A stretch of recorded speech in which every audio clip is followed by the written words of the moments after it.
Balikan naman natin ang sitwasyon sa libingan ng mga bayani kung saan naihatid na po o naihimlay na si dating House Speaker Jose De Venecia. Alamin natin ang live report mula kay Giselle Ricafort. Giselle?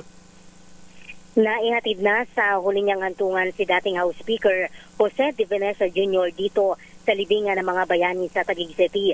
Nagkaroon muna Yuel ng funeral masano para kay De Venecia sa Heritage Memorial Park kaninang alas 8 ng umaga na dinaluhan ng kanyang mga mahal sa buhay. Pagdating naman dito sa libingan ng mga bayani, binigyan siya ng full military honors kabilang yung marching parade at 21 gun salute. Kabilang sa mga nakipaglibing sina dating Pangulong Gloria Macapagal-Arroyo, Defense Secretary Ibo Teodoro, Manila 6th District Representative Benny Abante, COMELEC Commissioner Ernesto Macedo Jr. at ang business tycoon na si Ramon Ang. Matapos yung final benediction, pumila yung mga pamilya, kaibigan at mga taga-suporta ni De Venecia para sa final viewing sa mga labi ng dating mambabatas. Inilibing si De Venecia halos malapit lamang sa puntod ni na dating Pangulong Ferdinand Marcos Sr.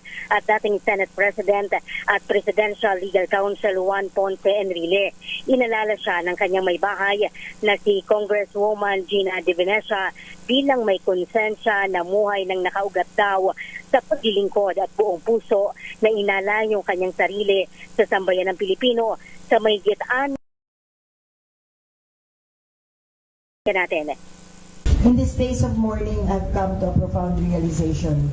My beloved husband, Jose De Venecia Jr., did not belong to us alone. He did not belong only to Pangasinan, not only to the Philippines. He belonged to the world. His voice for peace, dialogue, and cooperation reached far beyond our shores. And the love we have witnessed from many nations affirms the breadth and the impact of his life's work. Una nang dinala yung mga labi ni De Venecia sa Kamara de Representantes